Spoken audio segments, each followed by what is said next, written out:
ఈరోజు శశాంక్ పసుపులేటి నా పేరు. నేను హ్యూమన్ రైట్స్ సేవా సంరక్షణ సమితి media convener state, at the same time as a X journalist. నేను ఈరోజు అడ్వకేట్స్ మీద జరుగుతున్న దాడి మీద గత రాత్రి 1.5 డే 24 hours జరిగింది ఈ ఇన్సిడెంట్ జరిగి. ఈ ఇన్సిడెంట్లో చీరాల ఇజ్రాయల్ యాదవ్ అనే వ్యక్తి సంగారెడ్డిలోని సద్దుల police station, Gummadidala police station పరిధిలో ఉన్న అతని చర్చికి వెళ్ళి అక్కడ బయటకి వస్తూ ఉన్నప్పుడు ఆకతాయిల ఆయన మీద దాడి చేయడానికి జరిగింది.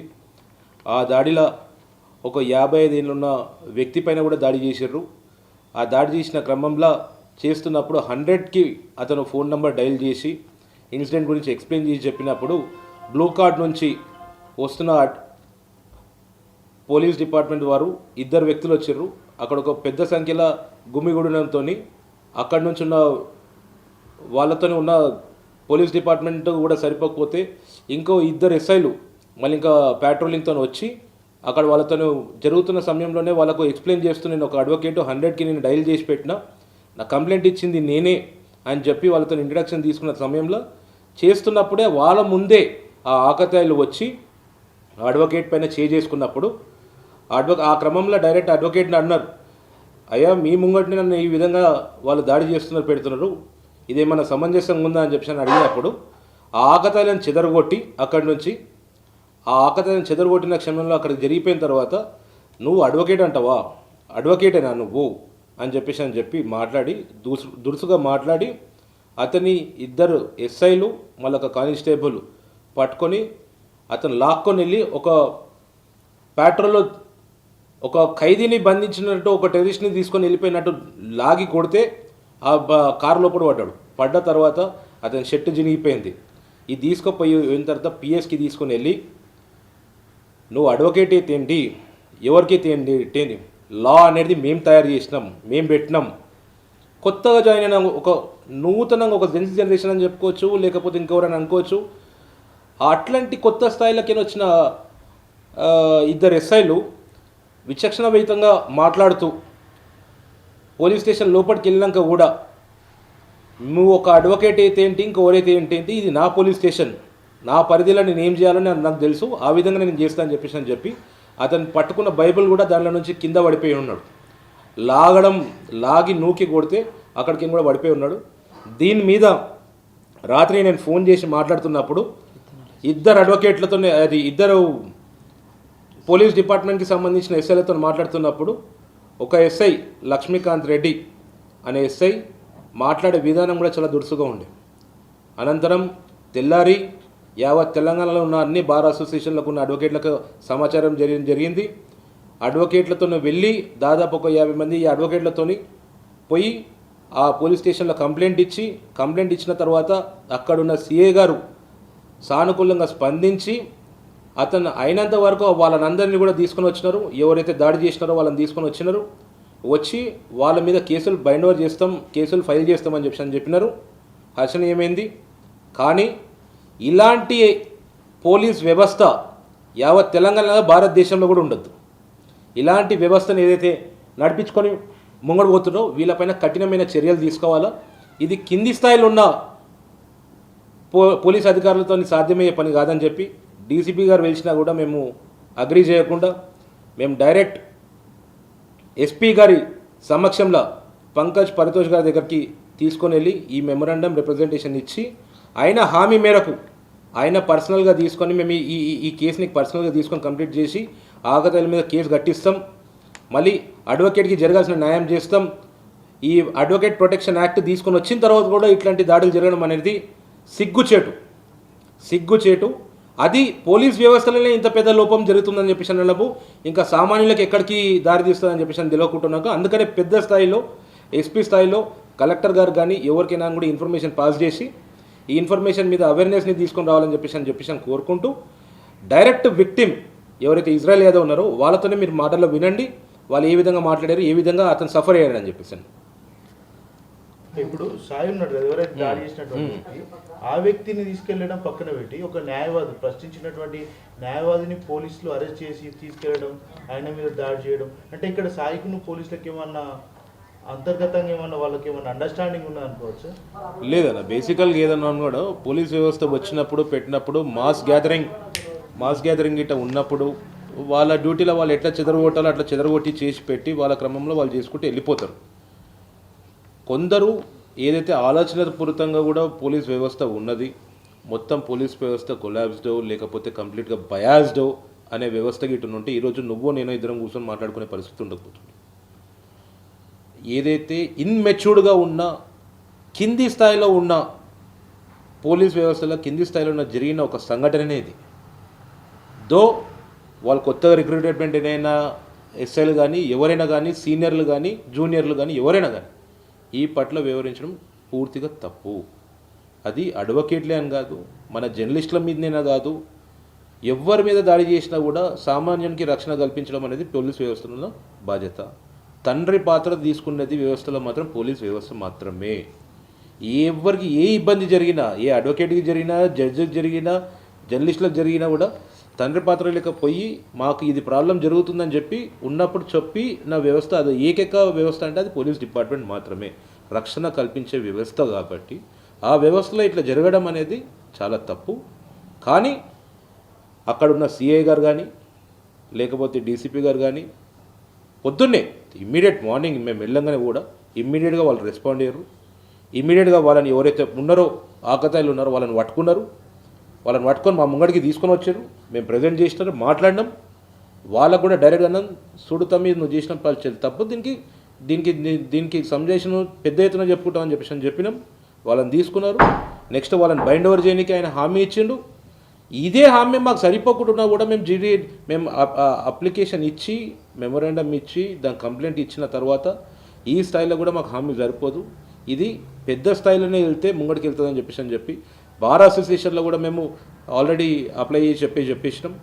దాని తర్వాత ఎస్పీ గారి దగ్గరికి వెళ్ళి క్లియర్గా వర్షన్ కింది స్థాయిలో ఈ విధంగా జరుగుతుంది, పెద్ద స్థాయిలో ఎవరికైనా ఆ నాలెడ్జబుల్గా మొత్తం అన్ని డీటెయిల్స్ రావు, కింది స్థాయిలో దాదాపు ఆయన ఒక 1000-1500 మందికి authority head of the department లెక్క ఉంటాడు.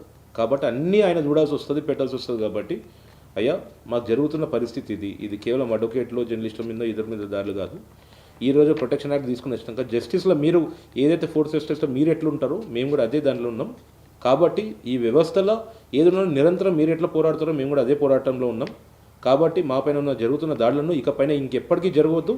ఇది ఒక రోల్ మోడల్గా నువ్వు ఆ విధంగా శిక్షించాలి వాళ్ళను అని అంటే ఆయన పూర్తి స్థాయిలో హామీ ఇచ్చి ఇమ్మీడియట్గా సిఐతో కానీ డీసీపీలతో కానీ ఇమ్మీడియట్గా వాళ్ళు కాల్ ఫర్ మీటింగ్ అటెండ్ చేసిర్రు, పెట్టిర్రు. ఇవాళ కూడా మధ్యాహ్నం కూడా మళ్ళీ పిలిచి చెప్పాడు. ఇవాళ కూడా మీటింగ్కి పిలిపించేసి వాళ్ళందరినీ కూడా బైండ్ ఓవర్ చేసి పెడతాం, మీరు రండి అని చెప్పారు. పూర్తి స్థాయిలో హామీ ఇచ్చినందుకు మేము సంతృప్తి చెంది అక్కడికి ముంగడికి వచ్చినాం. ఈరోజు అది గిట జరగాలి పక్షంలో ఏదైతే ఉన్నదో as per legal everything will Git అండి లీగల్. చట్టం ఎవరు చుట్టం కాదు. దాన్ని ఏ విధంగా గవర్నమెంట్ స్థాయిలో ఏదైతే ఉన్నదో 101% ఇంతకుముందు ఫ్రెండ్లీ పోలీస్ ఏదైతే ఉన్నదో ఆ ఫ్రెండ్లీ పోలీస్ వ్యవస్థలో ఈరోజు మాత్రం తగ్గింది. కానీ రేవంత్ రెడ్డి గారి ప్రభుత్వంలో ఏదైతే ఉన్నదో 101% సీఎంఓ కార్యాలయానికి కానీ ప్రజాభవన్కి కానీ డీజీపీ గారు కానీ వాళ్ళ దృష్టికి మేము ఖచ్చితంగా తీసుకొని వెళ్తున్నాం. వాళ్ళ స్థాయిలో ఇది తీసుకొని వెళ్ళినప్పుడు కింది స్థాయిలో మొత్తం అన్ని రీకరెక్షన్స్ అన్ని క్లియర్ కట్గా జరుగుతాయి. జరిగిన రోజే సామాన్యునికి న్యాయం జరుగుతుంది. కాబట్టి అందరూ అట్లనే ఉన్నారని చెప్పేసి నేను ఖచ్చితంగా చెప్పను. వ్యవస్థలో ఎక్కడనో అక్కడ లోపాలు ఉన్నాయి. ఆ లోపాలు లేకుండా మాత్రం ఎక్కడ కూడా లేవని కాదు, ఆ లోపాలని మాత్రం సరిదిద్దే బాధ్యత గవర్నమెంట్దే. అది ఏ గవర్నమెంట్ అయినా కానీ స్టేట్ కానీ సెంట్రల్ కానీ ఎక్కడైనా కానీ కూడా గవర్నమెంట్ ఇనిషియేటివ్ తీసుకుంటేనే పనులు జరుగుతాయి. ఇప్పుడు ఆ దృష్టికి వచ్చింది, మా దృష్టికి వచ్చింది. మేము ఖచ్చితంగా గవర్నమెంట్ బాడీస్లో అఫిలియేటెడ్ ఉన్నాం, పెట్టున్నాం. కాబట్టి డెఫినెట్గా we are working as a frontal organisation. డెఫినెట్గా గవర్నమెంట్ దృష్టికి తీసుకుని వస్తాం. We are part of the government. కాబట్టి గవర్నమెంట్లో ఎటువంటి సలహాలకైనా కూడా గవర్నమెంట్ మమ్మల్ని వెల్కమ్ చేస్తుంది, పెడుతుంది. కాబట్టి అడ్వకేట్స్కి కూడా మొత్తం ఎటువంటి ప్రొటెక్షన్ ఇవ్వాలో పెట్టాలో అది ఈ గవర్నమెంట్లోనే జరిగింది, ఏ గవర్నమెంట్లో జరగలేదు. ఏది తెలంగాణ ప్రొటెక్షన్ యాక్ట్ అనేది తీసుకొని వచ్చింది అట్ ప్రజెంట్ ఉన్న గవర్నమెంట్. గత 10 సంవత్సరాల నుంచి 1 డెకేడ్స్ నుంచి పోరాడుతూనే ఉన్నారు అడ్వకేట్లు కూడా. So it's a last subject. 36,000 మంది అడ్వకేట్లు తెలంగాణలో ఉన్నారు. 36,000 మంది ఎన్రోల్మెంట్ అయిన అడ్వకేట్లు ఉన్నారు. వీళ్ళందరికీ కూడా ఈ యాక్ట్ వర్తిస్తుంది, పెడుతుంది. సో రీసెంట్గానే ఈ యొక్క యాక్ట్ని తీసుకొని పెట్టాం. గతంలో కానీ ఇప్పుడు పోలీస్ దగ్గరనే కాదు, బయట జరిగినా ఎక్కడ జరిగినా కూడా ఒక డిపార్ట్మెంటే కాదు, ఎనీ డిపార్ట్మెంట్లో ఎక్కడ జరిగినా అట్లనే అడ్వకేట్ ప్రొటెక్షన్ యాక్ట్ తీసుకొచ్చినాకనే అడ్వకేట్ సుబ్బుకు సంబంధించినటువంటి ఇష్యూ జరిగింది. ఈ రోజు కూడా ఒక ఇష్యూ జరిగింది, ఏదైతే అడ్వకేట్ ను నడి రోడ్డు మీద యాక్సిడెంట్ చేసి చంపేసినటువంటి దారుణం కూడా చోటు చేసుకుంది. ఖచ్చితంగా రైట్. ఎందుకు అవగాహన లోపం అనుకోవచ్చు, ఎట్లా చూడొచ్చు అంటే ఇప్పుడు చూడండి అన్న, ఇప్పుడు ఏదైనా కూడా అడ్వకేసీ అనేది, పోలీస్ డిపార్ట్మెంట్ అనేది, జర్నలిజం అనేది ఇన్వెస్టిగేటివ్ వర్క్ ఆఫ్ పార్ట్. అది మనం నిజాల్ని బయటికి తీసుకుని వస్తాం. రూల్డ్ ఆఫ్ మైండ్స్ ఎన్నో పెద్ద ఎత్తున ఉంటాయి. మనం నిజాల్ని బయటికి తీసుకుని వచ్చాం. న్యాయం కోసం పోరాడుతున్నప్పుడు మీకైనా, అడ్వకేట్స్కైనా, డిపార్ట్మెంట్కైనా కూడా ఏదో ఒక ఎదురు పోరాటాలు, ఎదురు దెబ్బలు తాకుతూనే ఉంటాయి. ఈ లోపంలో తాకినప్పుడు నెక్స్ట్ తీసుకోవాల్సింది judiciary and law and order. Law and order ఈరోజు మీరు చెప్పినట్టు ఏదైతే యాక్సిడెంట్ జరిగింది, చంపేసిరని అన్నారు, పెట్టిన declaration we couldn't able to do, but ఎవరు చేశారనే విషయాలు అది తెలిసినప్పుడు దాన్ని బయటికి తీయాల్సిన బాధ్యత పోలీస్ డిపార్ట్మెంట్ది, లా అండ్ ఆర్డర్ది. లా అండ్ ఆర్డర్ కరెక్ట్గా పనిచేస్తేనే ఇది ఉంటుంది. వ్యవస్థతో పాటు మన జర్నలిజం గట్టిగా పనిచేసి చూపించినప్పుడు, ఇన్వెస్టిగేషన్ జర్నలిజం ఉన్నప్పుడు అదే సొసైటీకి యూజ్ అవుతుంది. So things has to get collaborated. వ్యవస్థలో జరుగుతున్న మార్పులను ఇంకా వ్యాస్ట్గా తీసుకొని రావాలా. ఈ అవేర్నెస్ ఎక్స్ట్రీమ్ లెవెల్లో వెళ్ళిపోవాలా. పోక్సో గురించే కానీ, వీటి గురించే కానీ చిన్న ఎడ్యుకేషన్ లెవెల్ నుంచి ఉన్న కూడా అందరిని ఎడ్యుకేట్ చేయగలిగితే, రాజ్యాంగం అనేది ప్రతి ఒక్కరి చేతిలో ఉంటే తప్పిస్తే మనం ఎడ్యుకేషన్లో ఫస్ట్ మెయిన్ పార్ట్ సిలబస్ రాజ్యాంగం కోసం డైలీ రాయండి, రాజ్యాంగం కోసం డైలీ చెప్పండి. సో ప్రతి పౌరుడికి రాజ్యాంగం మీద అవగాహన ఉండాలి, ఆర్టీఐ మీద అవగాహన ఉండాలి. Every citizen can get information what exactly. ప్రతి గవర్నమెంట్ ఎంప్లాయీ మీద కూడా మీరు క్లియర్ కట్గా వాళ్ళు చేస్తున్న బాధ్యతలు ఏంటి, మీకు ఏ విధమైన ఇన్ఫర్మేషన్ కావాలి అనే దాని మీద అవేర్నెస్ కావాలి. సో అవేర్నెస్ క్యాంప్స్ కానీ, ప్రోగ్రామ్స్ కానీ అందరు కండక్ట్ చేస్తున్నాం. RTI is the biggest weapon for a common మ్యాన్కి ఆర్టీఐ అనేది ఒక వెపన్. నేను చెప్తున్న ప్రతి ఒక్కరికి హ్యూమన్ వైలేషన్ ఎక్కడ జరిగినా, ఏ వ్యవస్థలో ఎక్కడ జరిగినా కూడా మేము పోరాడడానికి రెడీగా ఉన్నాం. అది ఎటువంటి పరిస్థితులైనా కానీ, ఎక్కడైనా అని కూడా, ఏ స్థాయి అధికారి అయినా అని కూడా వదిలిపెట్టేది లేదు. Never and ever. ఎవరైతే సిన్సియర్గా పోలీస్ డిపార్ట్మెంట్లో పనిచేస్తున్నారో విల్ టేక్ అ బో, విల్ డెఫినెట్లీ సెల్యూట్ దెమ్. కానీ అవుట్ ఆఫ్ ది బాక్స్ చట్టం నా చేతిలో ఉందని చెప్పేసి అని అధికారం జులాయిస్తే జ్యుడిషియరీ ఏందో కూడా మేము కూడా చూపినికి రెడీగా ఉన్నాం. This is not other generation. Gen Z 4 రోజులలో ఏం చేసిందో మొత్తం యావత్ ప్రపంచంగా, దేశం కాదు అందరు చూశారు. అట్లాంటి జనరేషన్లు ఉన్నాం మనం. సో కళ్ళు మూసుకొని ఉండి పాత రజాకార లెక్క నడిపించగలుగుతాం, ఆ హుకుం నడిపించగలుగుతాం అని అంటే గద్దెని దింపేశారు కేసీఆర్ లాంటి వాళ్ళని కూడా. కేసీఆర్ తెలంగాణను తీసుకొస్తే కేసీఆర్ కూడా గద్దెని దింపేశారు. నీ హుకుం, నీ అహంకారం, నీ పద్ధతులు ఎవ్వరికి నడవ వీడ. ఏదైనా నడిపించాలనుకుంటే నీ జ్యుడిషియరీ వరకు, నీ వరకు ఏదైతే ఉందో న్యాయంగా చేయి. ప్రజలు నీ ఎంబడి నడుచుకుంటూ వస్తారు. ప్రజల్ని దొక్కాలనుకున్న ఏ నాయకుడు కానీ, ఏ అధికారి కానీ బాగుపడ్డట్టు చరిత్రలో లేదు. చరిత్ర పుటల్లో కలిసిపోతారు మొత్తం కిందికి. సో ఎవరైతే వైలేషన్ చేస్తున్నారో వాళ్ళకి మాటలు వర్తిస్తాయి. ఎవరైతే న్యాయాన్ని కాపాడుతున్నారో చిన్న స్థాయి అధికారి కానీ, పెద్ద స్థాయి అధికారి కానీ will definitely appreciate them, will travel with them. అలాంటి వ్యక్తులతో మేము నడవడానికి మేము సిద్ధంగా ఉన్నాం. కానీ వైలేషన్ జరిగిన దగ్గర మేము ఎటువంటి లేదు. నాకు పూర్తి నమ్మకం ఉంది ఎస్పీ గారి మీద. ఆయన కఠినమైన చర్యలు తీసుకుంటారని చెప్పేసి పూర్తి నమ్మకంతో మేము నిన్న ఆ ఎస్పీ ఆఫీస్ నుంచి మేము బయటకు వచ్చినాం. And he is a very good person. SP garu కానీ, సిఐ గారు కానీ వాళ్ళు ఇచ్చిన రెస్పాన్స్ వెరీ గుడ్. ఏదైతే లక్ష్మీకాంత్ రెడ్డి, ఏదైతే హనుమంతు మీరు అనుకుంటుర్రో ఆ వ్యవస్థ కాదు ఇది. ఈ కానిస్టేబుల్ కానీ, జమీందారులు కానీ, లేకపోతే ఇంకా పై అధికారులు ఎవరైనా కానీ ఆ వ్యవస్థ ఇది కాదు. మీరు చూసి నేర్చుకోర్రి, మీ సిఐలను చూసి నేర్చుకోర్రి, మీ పైన ఉన్న అధికారి ఆయనకు దాదాపు 27 సంవత్సరాల నుంచి ఉన్న అధికారిని చేసుకోర్రి, మీ ఎస్పీని చూసి నేర్చుకోర్రి ఎట్లా మాట్లాడలేరు అని చెప్పేసి. మీరు ఎట్లా పడితే అట్లా చట్టాన్ని చేతిలో తీసుకుంటా అంటే కూర్చున్నట్టు ఎవరు లేరిడా.